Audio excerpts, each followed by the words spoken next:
வணக்கம் சார். வணக்கம்மா. வணக்கம் சார், திருத்தணி சம்பவம் பற்றி கண்டிப்பா தெரிஞ்சிருக்கும் உங்களுக்கும். அந்த வீடியோவை பார்க்கும்போதே ஒரு ரீல்ஸுக்காண்டி செஞ்சிருக்காங்க அப்படின்றது தான் இன்னும் அது வருத்தத்துக்குரிய ஒரு விஷயமா மாறி இருக்கு. அது இதுக்கான பல காரணங்கள் சொல்லப்படுது. ஒரு சிலர் இது படங்கள் மூலியமா இன்ஃப்ளூயன்ஸ் ஆனதுனால இளைஞர்கள் இப்படி பண்றாங்க. இன்னொன்னு போதைப் பொருள், இன்னொன்னு வடக்கன்ஸ் அப்படின்னு சொல்றது தான் காரணம் அப்படின்னு சொல்றாங்க. முதல்ல இந்த வடக்கன்ஸ் அப்படின்னு சொல்லி கேலி கிண்டலா பேசுறது, இந்த கோபி சுதாகர் வீடியோ கூட நீங்க பார்த்திருப்பீங்க. அதுல இருந்து பேசினதா இருக்கட்டும், நாம் தமிழர் சீமான் அவர்களும் வடக்கன்ஸ் அந்த மாதிரி அவங்க எல்லாம் வேலைக்கு வராங்க அப்படின்னு அவர் சொன்ன விஷயங்கள் தான் இந்த மாதிரியான ஒரு ட்ரிகரிங் பாயிண்ட்டுக்கு காரணம் அப்படின்னு சொல்லக்கூடிய அதை பற்றி உங்களுடைய கருத்து என்ன சார்? அது நீங்கள் இந்த சம்பவத்தை ஒரு காரணம் நடக்குதுன்னா இந்த சம்பவத்தை மட்டும் நீங்கள் பார்க்கக்கூடாது. ஆனால் இது உண்மையிலேயே ஒரு வருத்தத்துக்குரிய விஷயம்தான். ஏன் தமிழர்கள் வடவர்கள் அடிக்கிறாங்க இதெல்லாம் மீறி ஒரு மனிதன் எந்த ஒரு ஈவிரக்கும் இல்லாமல் இன்னொரு மனிதன் மேலே இப்படி தாக்குதல் படுத்துகிற அளவுக்கு அவன் மூளை மழுங்கி போகிற அளவுக்கான போதை கலாச்சாரம் தமிழ்நாட்டில் இருக்குங்கிறது ஒரு வருத்தத்துக்குரிய ஒரு விஷயம்தான்.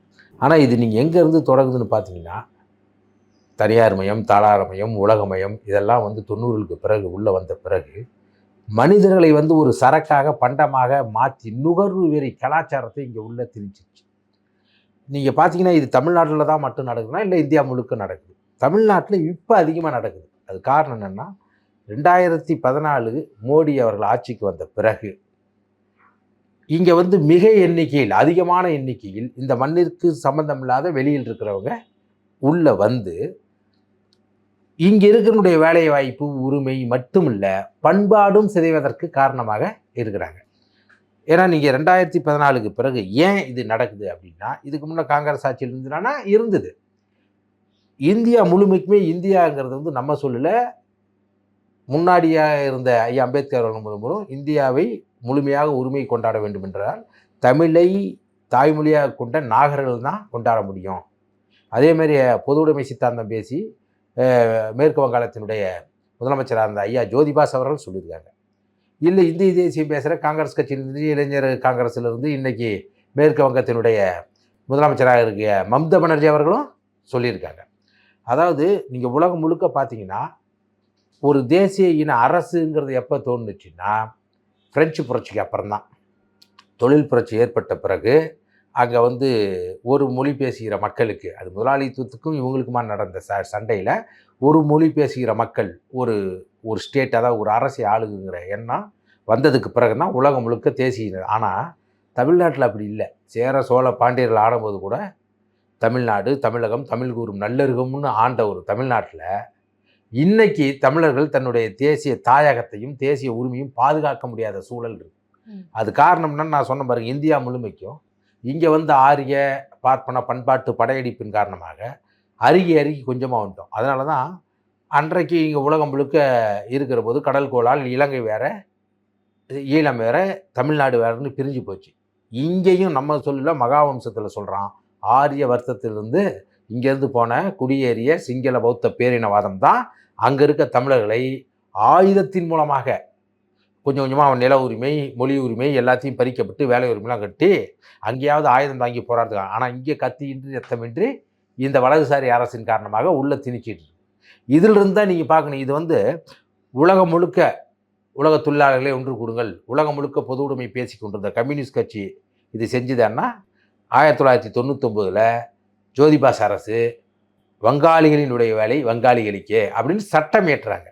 சரி, இந்தியா முழுக்க ஆளலாம், ஜனநாயகத்தின் பேராலும் தொழிலாளர் ஒற்றுமையின் பேராலும் சட்டப்படியும் கூட இந்தியா முழுமைக்கு இந்தியாவில் பிறந்து குடிமகனாக இருப்பவன், சிட்டிசன்ஸ் குடிமகனாக இருக்கணும், எங்கு வேண்டுமானாலும் போய் வாழவும் தொழில் செய்யவும் இடம் இருந்தால் கூட 1968 முதல்ல மகாராஷ்டிராவில் இங்கிருந்த தமிழர்கள் பிழைக்க போன தமிழர்கள், என்ன சொல்லப்போனால் இந்தியாவே தமிழர்களாக இருந்ததுனால தமிழர் அங்கே இருக்க தானே செய்வான். அவர்கள் வேலை வாய்ப்பில் கல்வி உரிமையில் பறிக்கிறார்கள், அடித்து துரத்தப்பட்டார்கள். அப்பொழுது மகாராஷ்டிரா வேலை மராட்டியர்களுக்கேங்கிற ஒரு இந்தியாவில் முதல்ல அவங்க தான் வச்சாங்க. அதில் போய் என்ன அந்த நேரத்தில் கூட ஐயா டெண்டுல்கர் அவர்கள் பீகாரிகள் வெளியே போகணும், ஏன்னா அந்த ரயில்வே துறையில் அதிகமாக பீகாரிகள் உள்வாங்கி மராட்டியர்களுடைய வேலை பெரிய போக போகுது அப்படின்னு சொல்லும்போது, இந்தியாவும் பீகாரில் இருக்கும்போது இருக்குன்னு சொல்லும்போது சிவசேனை தம்பி நீ கிரிக்கெட் விளையாடுற வேலையை மட்டும்தான் பார்க்கணும், இந்த மாதிரிலாம் கருத்து சொல்லக்கூடாதுன்ட்டாங்க. ஏசியன் ஒரு நிறுவனம் அங்கே இருக்க மராட்டியர்களுக்கு வேலை, பீகாரிகளுக்கும் வெளி மாநிலத்திற்கும் வேலை கொடுக்குன்னு சொல்லும்போது அங்கே இருக்க சிவசேனை கட்சி போய் அந்த நிறுவனத்தினுடைய அதிகாரியை நடுரோட்டு கூட்டு வந்து தோப்புக்காரணம் போட வச்சிருக்கான். ஓகே. அதுக்கு பிறகு கர்நாடகாவில் 86ல் சரோஜினி மகஜி அப்படிங்கிற ஒரு கவிஞரை அவங்கள வச்சு அவங்க மேலில் ஒரு கமிஷன் வர வச்சு கமிஷனை உருவாக்கி கர்நாடக வேலை மாநில அரசு வேலையிலும் மத்திய அரசு வேலையிலும் 80 விழுக்காடு, மாநில அரசு வேலையிலும் தனியார் துறையிலும் 100 விழுக்காடு கர்நாடகர்களுக்கு தரணும்னு சொல்லி அவன் சட்டம் இயற்றி பாதுகாத்து என்ஓசி தரணும். ஒரு நிறுவனம் இருந்தால் இது 80 விழுக்காடு நான் வந்து கர்நாடகாவில் வேலை வச்சுருந்து என்ஓசி கொடுக்கணும். அது பிஜேபி ஆண்டாலும் சரி, காங்கிரஸ் ஆண்டாலும் சரி.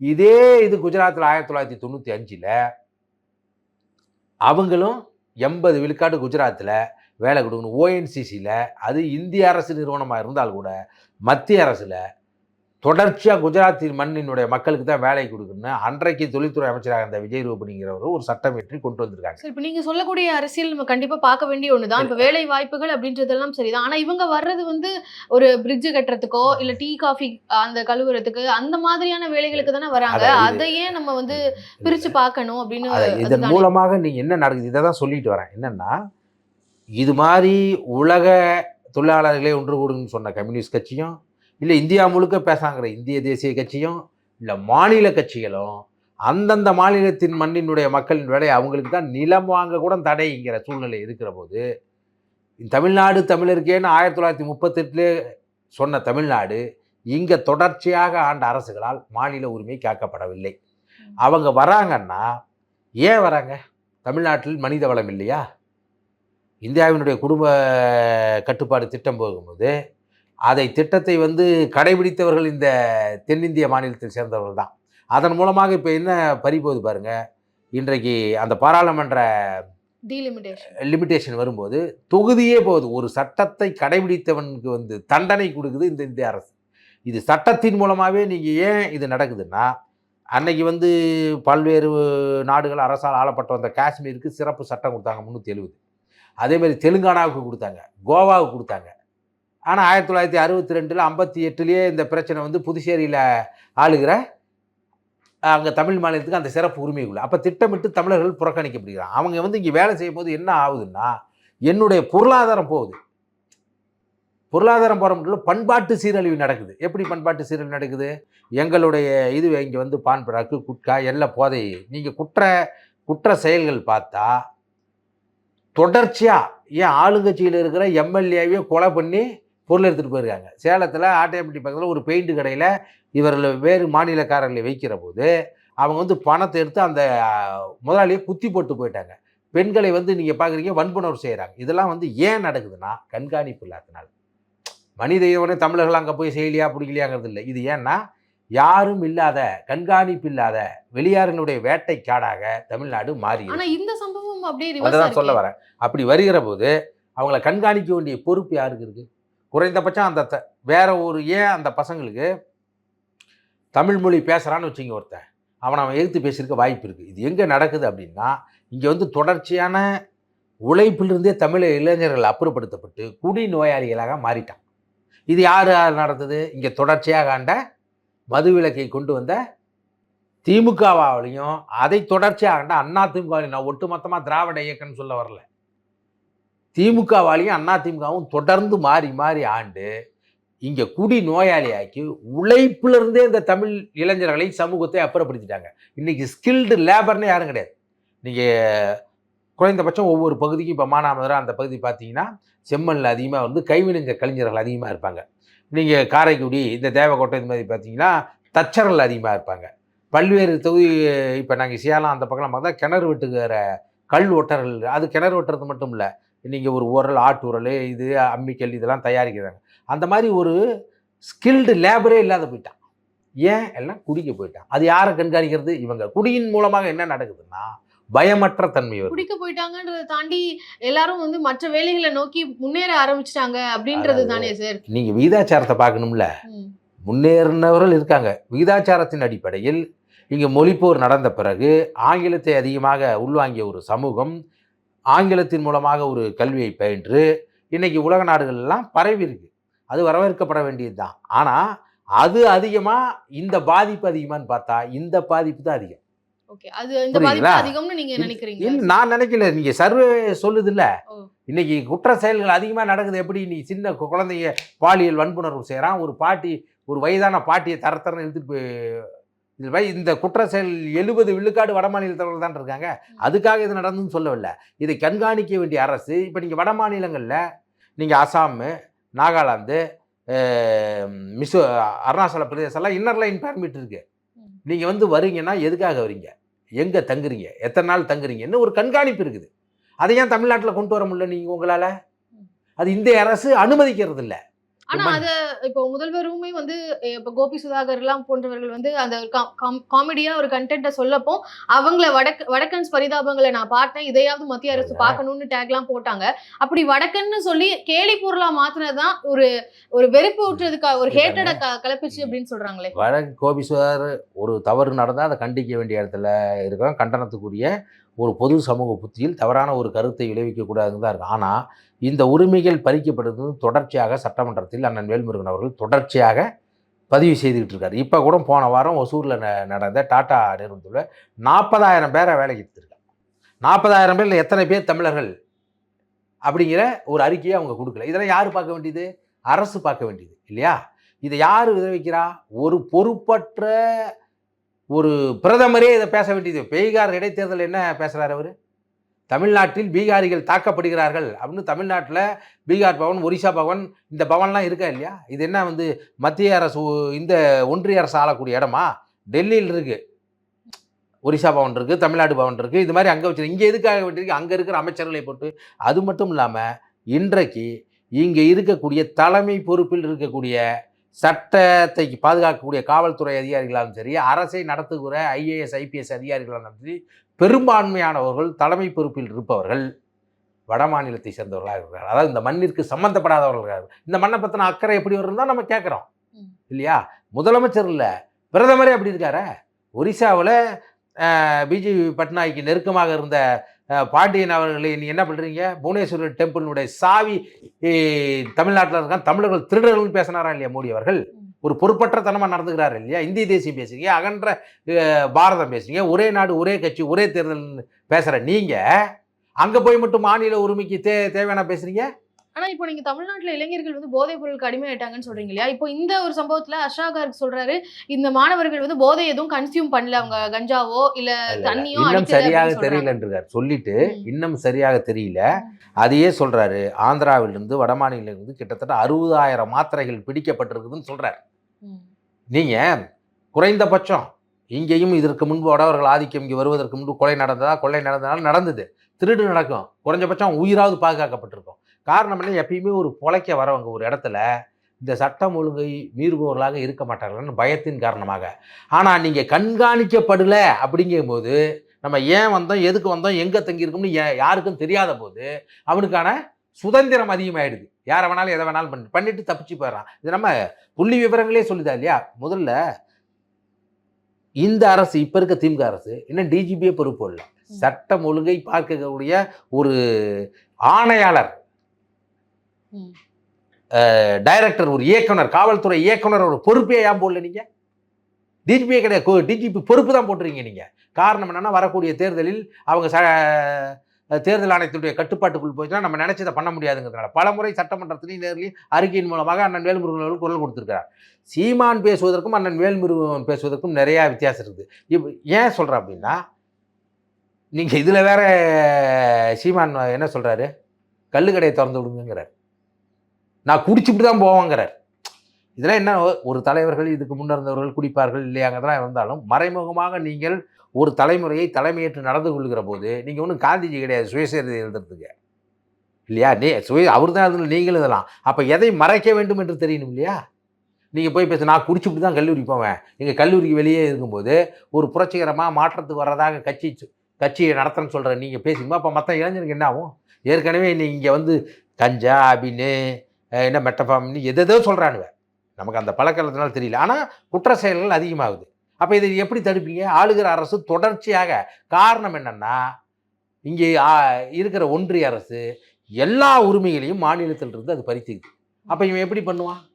இனிய ஜிஎஸ்டிங்கிற பேரில் ஒரே வரியை கொண்டு வந்து இன்றைக்கி ₹1 தமிழ்நாடு திருப்பி கொடுத்தா நீங்கள் எவ்வளோ கொடுக்குறீங்க? எங்களுக்கு 29 பைசா கொடுக்குறீங்க.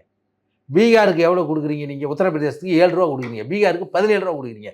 நான் உழைத்து என் மாநில மக்களுடைய பணம் நீங்கள் வாங்கி கொண்டு எங்களுக்கு குறைவாக கொடுக்கும்போது எங்களுக்கான வருமானம் என்ன இருக்குது? மாநில அரசுக்கு பத்திரப்பதிவு, இந்த டாஸ்மார்க்கு, சிறப்பு ஒரு ஏதோ போடுறாங்க. எதில் பணம் எடுக்க முடியும்? அப்போ மேலும் மேலும் என்ன?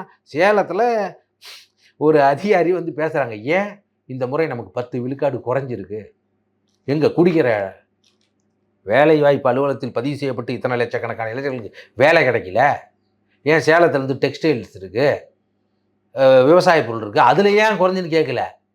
இல்லை மேடம், லீவு சரியா இல்லை, ஏற்காட்டுக்கு வரவங்களோட இது குறைஞ்சு அப்படின்னு சொல்லி பேசுகிற அளவுக்கு ஒரு கேவலமான நிலைமையை நீங்கள் வந்து ஒரு கல்வியில் முன்னெடுக்கணும், சுகாதாரத்தில் முன்னெடுக்கணுங்கிறத போய் மற்ற மாநிலங்களை விட தமிழ்நாட்டில் வந்து கல்வியிலும் சுகாதாரத்திலும் இருந்தால் கூட இன்னும் சிறப்பாக போகணுங்கிறத பேசத்தை விட்டுட்டு ஏன் நீங்கள் டாஸ்மார்க்களுடைய வியாபாரத்தை அதிகமாக்கலைன்னு கேட்குற ஒரு அரசு இருக்குது.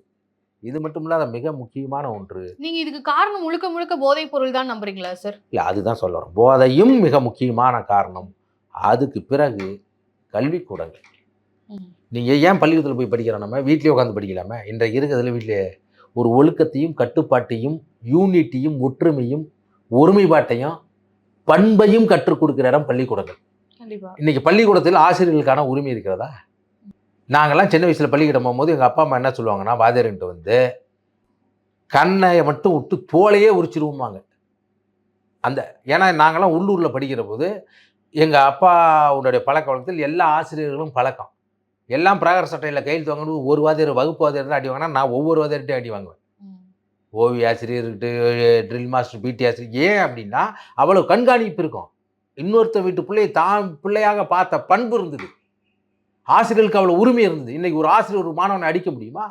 அதுதான் சார். இந்த ஒரு விஷயத்துக்கு என்ன சொல்றாங்கன்னா, இப்போ அடிச்சு வளர்க்கும் போது மென்டலி வந்து பிரச்சனைகள் வருது குழந்தைங்களுக்கு அப்படின்லாம் சொல்றாங்களே. மேற்கத்திய வாழ்க்கை முறையினுடைய திணிப்பு இங்கே நடக்குது. அதாவது தமிழருடைய பண்பாடு, ஒரு வீட்டுக்கு போனால் ஒரு மனைவி வெளியே போகிறாங்க, நம்ம வரும்போது நம்ம வீட்லையான்னு கேட்பாங்க. நம்ம வீட்லையாங்கிறதுனால அதனால ஏன் பொண்டாட்டி ஓன் பொண்டாட்டின்னு இல்லை, அது வந்து நான் பிரித்து பேசாத சமூகம் இது. அதனால தான் நீங்கள் உலகத்திலேயே வந்து தமிழர்கள் வீட்டில் தான், தென்னிந்தியாவில் அதுவும் முக்கியமாக தமிழர்கள் தான் திண்ணை வச்சு வீட்டு கட்டியவன் தமிழன். இன்னைக்கு இருக்கா? வரவன் வந்து ஓய்வு எடுத்துட்டு சாப்பிட்டு போட்டுங்கிற விருந்தோமல் முறையை கடைபிடித்தவன் தமிழன். பிள்ளைன்னா நம்ம வீட்டு பிள்ளையான்னு கேட்பான், உன் வீட்டு பிள்ளையான்னு கேட்க மாட்டான். அப்போ எல்லாத்துக்கும் அந்த உணர்வு இருந்தது. ஆசிரியர்கள் இல்ல சார், அப்போ இப்ப நீங்க சொல்ற ஒரு காரணம் வந்து எல்லாருமே சொல்றாங்க, இந்த ஆசிரியர்களுக்கு வந்து கட்டுப்பாடுகள் வந்துருச்சு, பெற்றோர்கள் அடிக்கிறது இல்ல, கண்டிச்சு வளர்க்கறது இல்ல அப்படின்றது.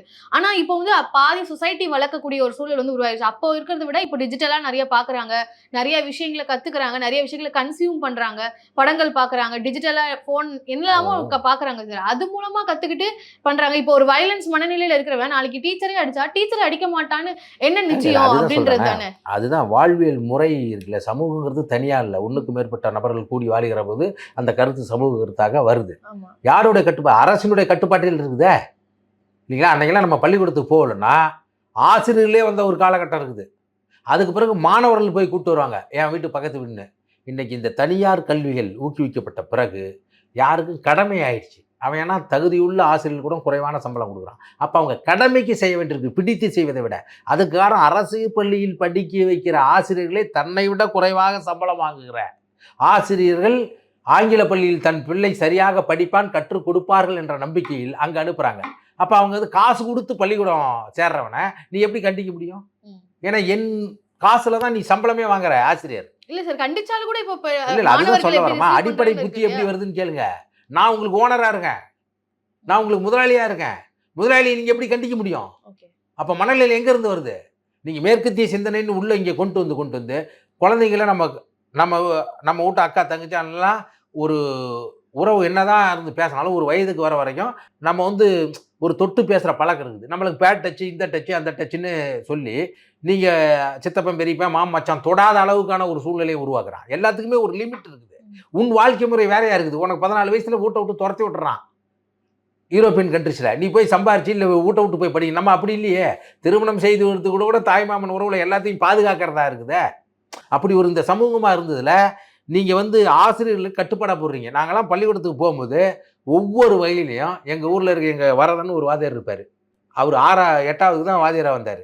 12வது பையனை வரைக்கும் கூப்பிட்டு போயிருப்பார். எங்கள் மிஸ் ஒருத்தருங்க அங்கே சாந்தி மிஸ்ன்னு அவங்க வந்து நின்னாங்கன்னா பள்ளிக்கூடமே ஒரு என்னன்னா அவ்வளவு அவங்க சுதந்திரம் இந்த உள்ளூர்காரங்க அவங்க சொல்லும்போது தவறை தட்டி கேட்குற ஆசிரியர்கள் இருந்தாங்க. 1-2 மாணவர்கள் வந்து அந்த இளம் பருவத்தில் இருந்தாங்க. ஆனால் இவ்வளவு இல்லையே. அன்னைக்கெல்லாம் ஊருக்கு 2 பேர் 3 பேர் தான் குடிப்பான். இன்னைக்கு ஊரே குடிக்குது. குடிக்காதவனே 2 பேர் 3 பேர் தான் குடிக்காத இருக்கான். குடிப்பது என்பது சிகரெட் அடிக்கும்போது நாங்களாம் இப்போ அந்த பழக்கம் இல்லை. பீடி சிகரெட் குடிக்கும்போது எங்கேயாவது புளிய மரத்துக்கு போய் இல்லை தேர் மேலே ஏறிக்கிட்டு மறைவாக போய் குடிப்போம். பீடி சிகரெட் குடிக்கிறது. இந்த சரக்கு அதாவது இந்த மது அருந்ததுங்கிறது எங்கேயாவது ஊருக்கு வெளில சுடுகாட்டு பக்கத்தில் அதுக்கு பதிலாக சாராயம் ஊற்றிட்டு இருப்பான். இன்னைக்கு என்ன பண்ணுறான்? இன்னைக்கு நகரங்களில் பாருங்க. இன்னைக்கு புத்தாண்டு இரவு இந்த அரசு என்ன கட்டுப்படுத்துதுங்கிறேன். உனக்கு சுதந்திரம் கட்டுப்பாடு இல்லாத சுதந்திரம் எங்கே கொண்டு வந்து சேர்க்கும்? வன்முறையில் தான் கொண்டு வந்து சேர்க்கும். ஆனா படங்கள் எல்லாம் வந்து ரொம்ப வன்முறை காட்டுறாங்க. தாதாவே வந்து ஹீரோயிசமா காட்டுறாங்க. ஒரு தவறு செய்யக்கூடியவனை ஹீரோவா காட்டக்கூடிய திரைப்படங்கள் வர்றதுதான். லோகேஷ் கனகராஜ் அவர்கள், குறிப்பா வெற்றிமாறன் அவர்கள் எல்லாம் வந்து குறி வச்சு நிறைய மீம்ஸ் எல்லாம் நம்ம பாக்குறோம். நீங்களும் பார்த்திருப்பீங்கன்னு நினைக்கிறேன் சார். அந்த படங்களை ஏன் வந்து கார்னர் பண்றாங்க? அது சரியான போக்குன்னு நினைக்கிறீங்களா? சமூகத்தில் இருப்பதுதான் கலையாக பிரதிபலிப்புகிறது இல்லையா? சமூகத்தில் நடக்கிறதா சொல்றேன். வெற்றிமாறன் படத்துல பொல்லாதவன் படம் பார்த்திருப்பீங்க. கண்டிப்பா. ஒரு மிடில் கிளாஸ் பையன் தன்னுடைய ஒரு பைக் வாங்குற விஷயத்துக்காக எப்படியெல்லாம் குடும்பம் அவசப்பட்டு வாங்கினா அந்த பொருளை கண்டுபிடிக்க போகும்போது யாரெல்லாம் சந்திக்கிறாங்க. அதில் எவ்வளோ ஒருத்தன் வேலைக்கு போய் ஒருத்தன் பைக் வாங்கி நினச்சி ஒருத்தன் சுயமரியாதை வேலைக்கு போகிறான்னு நினைக்கிற நல்ல விஷயம் இருக்குது. ஏன் நீங்கள் அதை எடுத்துக்க மாட்டேங்கிறீங்க? விசாரணை வந்து இது எவ்வளோ பெரிய கஸ்டடி, ஒரு லாக்அப் டெத்தில் எப்படி நடக்குது, இந்த அரசு எப்படி நடக்குதுன்னு ஒரு இதை காமிச்சார. அதை வைத்து இந்த சமூகம் தெரிஞ்சிருக்கலாம் இல்லையா?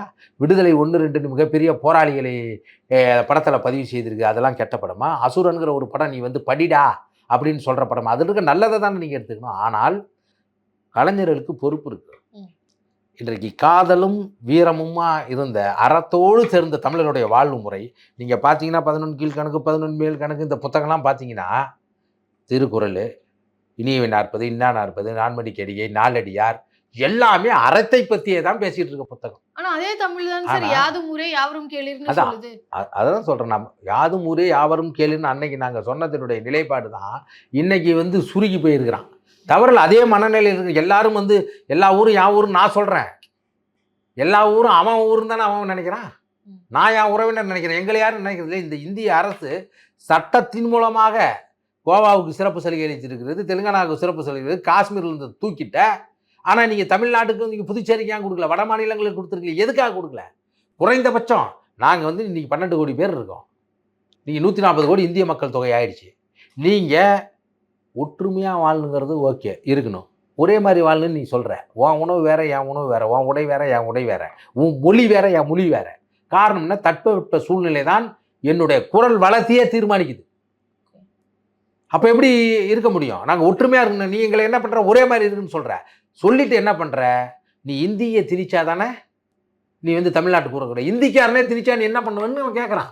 இன்றைக்கி வந்த எஸ்ஐஆர் ஃபார்மில் நீங்கள் கடைசி இது என்ன இருக்குது? பீகாரில் நீ இந்த தடவை ஓட்டு போட்டே இல்லையான்னு கேள்வி எதுக்கு வச்சுருக்க? தமிழ்நாட்டில் இருக்க விண்ணப்பத்தில் நீங்கள் கட்டாய வாக்காளர் திருத்த சட்டத்தை கொண்டுட்டு வந்து பீகாரில் நீ வந்து இந்த இதில் இருக்கியா இல்லையான்னு தமிழ்நாட்டில் கேட்க வேண்டிய அவசியம் என்ன?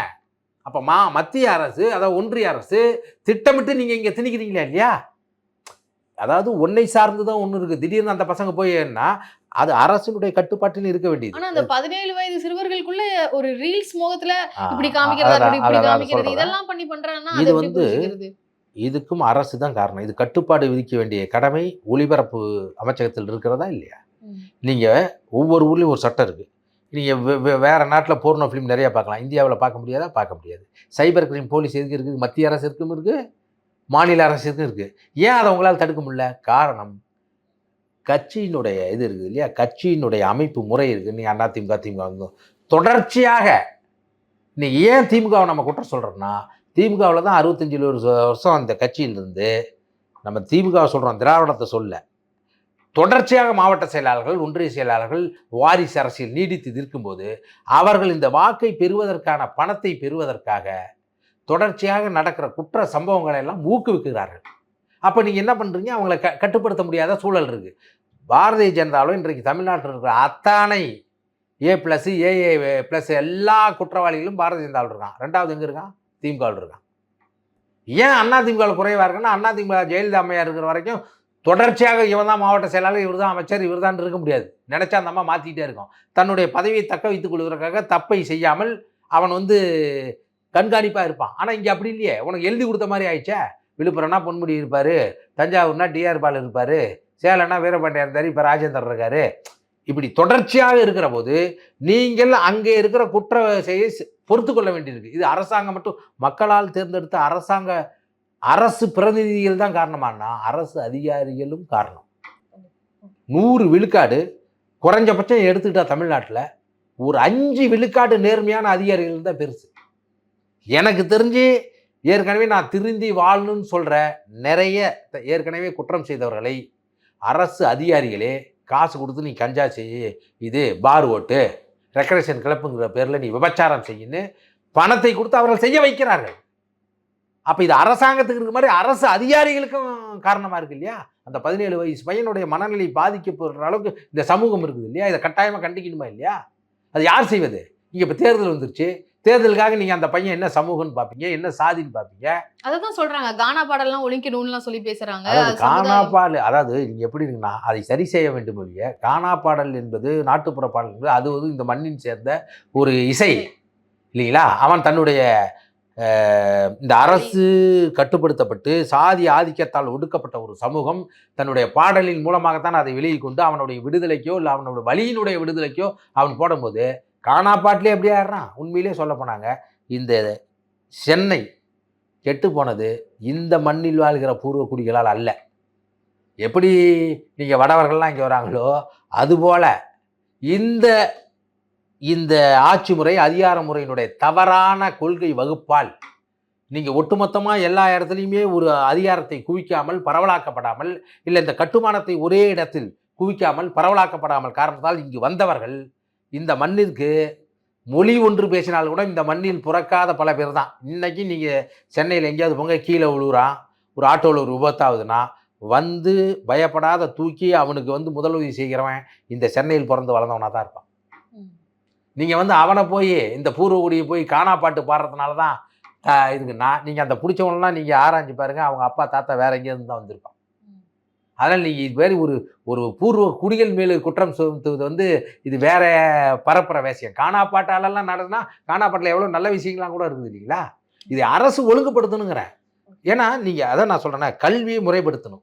நீங்கள் வந்து தனியார்கிட்ட கல்வியை கொடுத்துருந்தீங்க, ஆசிரியர் என்ன பண்ணுறான், உங்களுக்கு பாடம் நடத்துகிறான், அவனுக்கு காசு கொடுக்குறனால இவன் முதலாளிங்கிறதுனால காசு கொடுக்குற பையன் கட்டாயப்படுத்த முடியல, அவனுக்கு சட்டத்தின் அடிக்கணும்னு சொல்ல கண்டிப்பு ஒன்று இருக்குது இல்லை, அதை ஏன் செய்யலை, அரசு ஏன் செய்யலை? அப்போ இதுக்கு அரசும் காரணம், கொள்கை வகுப்பும் காரணம், சமூகமும் காரணம். தான் பிள்ளைகளை வந்து வீட்டில் வந்து அப்போ எல்லாம் என்ன சொல்லுவாங்க, பொய் சொல்லாத திருடாதன்னு தான் சொல்லுவாங்க. எங்கள் வீட்டில் நீ கௌரவம் பார்க்காத, எந்த வேலையை வேணாலும் செய், என்னுடைய இதுலேருந்து சொல்கிறேன்.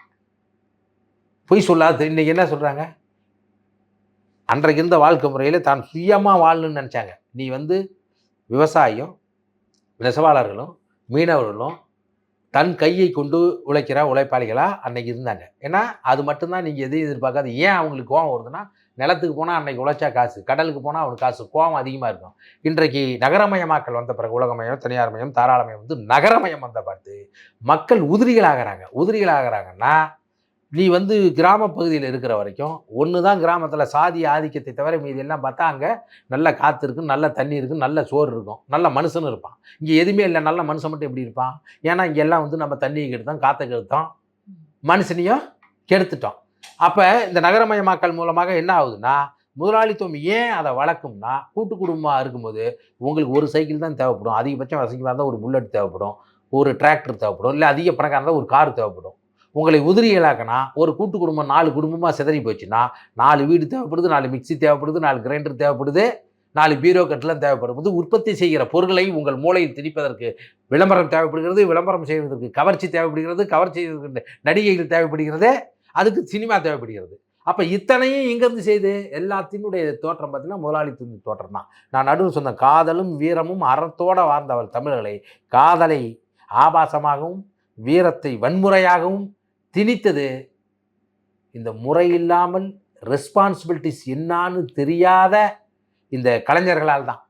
ரொமான்டிசம்னு ஒரு இசம் வரும்போது கலைஞர்களுக்கான அதிக சுதந்திரம் இருந்தது. ஏன்னா உங்களுடைய உணர்வை யாரை காட்டிலும் ஒரு கலைஞன் சரியாக கொண்டு போய் சேர்ப்பான். கலைஞர்னா எல்லாத்தையும் சேர்க்குறேன், பாடல் ஆசிரியர், கவிதை எழுதுறவன், டான்ஸரு, டைரக்டர் மட்டும் இல்லை, நடிகர் எல்லாம். அதுக்காக உங்களுக்கான சுதந்திரமும் கொஞ்சம் ஒழுக்க கேடுக்கான சுதந்திரமும் கொடுக்கப்படும். ஏன்னா உனக்கு பின்னாடி ஒரு ஒளிவட்டம் இருப்பதாக அந்த மக்களே உங்களுக்கு கொடுத்தது தான்.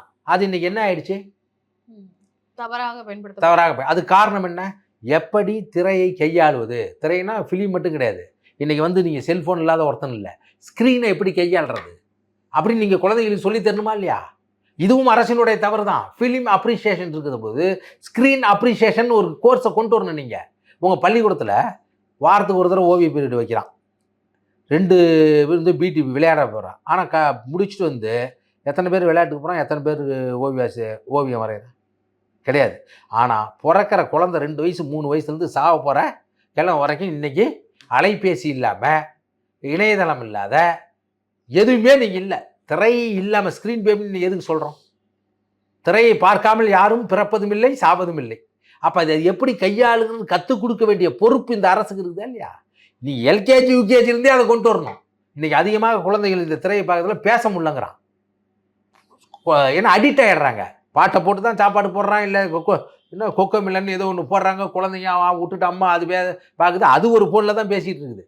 இதெல்லாம் வந்து இந்த பண்பாட்டு சீரழியோடு சேர்ந்து நடக்கிற போது இந்த சமூகம் சீரழியில் தான். விஞ்ஞான வளர்ச்சிங்கிறது வந்து 2 பக்கமும் இருக்கும். ஆனால் அதில் எது விகிதாச்சாரத்தின் அடிப்படையில் அதிகமாக இருக்கிறதோ அதை தான் நம்ம பயன்படுத்தி கொள்ள வேண்டும். அப்போ வந்து நீங்கள் சினிமாக்காரர்களை மட்டும், இயக்குநர்களை மட்டும், இந்த இயக்குநர்கள் இப்போ வெற்றிமாறனை பொறுத்த வரைக்கும் மிக சிறந்த படங்களை கொடுத்து இந்த தமிழ் சினிமாவை உலகத்தரத்தில் கூட்டிக்கு போன இயக்குனர். அது வந்து காழ்ப்புணர்ச்சியின் காரணமாக சொல்கிறது. ஆனால் அதை வந்து அவர் உணர்ந்தே இருக்கிறார். ஒரு ஒரு ஒரு டைரக்டருங்கிறது ஃபஸ்ட்டு அவருக்கு வந்து ஏஸ்தட்டிக் ரெஸ்பான்சிபிலிட்டிஸ் தேவை, அழகியலான ஒரு, அதுக்கப்புறம் டெக்னிக்கல் ரெஸ்பான்சிபிலிட்டிஸ் தேவை, அதுக்கப்புறம் ஃபைனான்சியல் ரெஸ்பான்சிபிலிட்டிஸ் தேவை. அது எதுக்குள்ளே எடுக்கணும், அதன் மூலியமாக என்ன போகலாம், எல்லாத்தையும் மீறி மாரல் ரெஸ்பான்சிபிலிட்டிஸ் தேவை. அதை உணர்ந்தே தான் இருக்கிறாரு வெற்றிமாறன். அதனால் நீங்கள் ரஞ்சித் படங்கள் எவ்வளோ சிறந்த படங்கள்லாம் வந்திருக்கு இல்லையா? நீங்கள் ஒரு ஒரு வெறுப்புணர்ச்சியின் காரணமாக ஒருத்தர் தான் நீங்கள் பொதுவாக நாங்கள் வந்து சமூகத்தில் நடக்கிறதான் எடுக்கிறோம். ஆனால் நமக்கு பொறுப்புணர்வு வேணும்னா கட்டாயமாக பொறுப்புணர்வு தேவை. பொழுதுபோக்கு சும்மாக எல்லாத்தையுமே நீங்கள் பயன்படுத்தக்கூடாது. பொழுதை ஆக்குவதற்கான சாதனமாகவும் பொறுப்புணர்ந்து கலைஞர்கள் செயல்பட வேண்டும். அப்போ இந்த அரசு முறைப்படுத்தணும். அதுவும் இப்பொழுது ஆளுகிற அரசு தேர்தலை கவனத்தில் கொண்டு இன்ன வரைக்கும் சட்டம் ஒழுங்கு காவல்துறை இயக்குனரே போடல. இந்த ஆட்சியில் எப்படி 2014 பிறகு மோடி ஆட்சிக்கு வந்த பிறகு மிக எண்ணிக்கையில் மற்ற மாநிலத்தில் இருக்கிறவர்கள் வந்து தமிழர்களுடைய உரிமையை, நில உரிமையை, மண் உரிமையை, பொருளாதார உரிமையை, அரசியல் உரிமையை பறித்து கொண்டிருக்கிறார்களோ, அதுபோல இங்கே மதுவிலக்கை கொண்டு வந்து, அதுவும் இப்பொழுது ஏற்கனவே நாங்கள் வந்தால் படிப்படியாக டாஸ்மார்க்கை மூடுவோம் என்று சொல்லிவிட்டு அம்மையார் கனிமொழி அவர்கள் கூட 35 வயதுக்கு மேற்பட்ட இளம் விதைகள் தமிழ்நாட்டில் தான் அதிகமாக இருக்கா, எங்கள் அண்ணா ஆட்சிக்கு வந்தால் மூடுவோம்லாம் சொல்லி ஆட்சிக்கு வந்து கடை மூடுவது மட்டுமல்ல, பெண்கள் குடிக்கிற குடிப்பகத்தையும் திறந்து வைத்திருக்கிறார்கள். பெண்களுக்காக குடிக்கூடாதுன்னு சொல்ல வரல, ஆண்கள் செய்கிற அத்தனை வேலை. ஆனால் இது ஒழுக்கக்கேடு, உடல்நலக்கேடு. ஆணாவதுன்னு அவனை மட்டும் பாதிக்கப்படும், பெண் ஒருவர்கள் பாதிக்கப்படுவது அவர்கள் பின்னாடி வர அத்தனை சந்ததிகளையும் பாதிக்கப்படும். அப்படி தொடர்ந்து வச்சது தான் இந்த அரசு.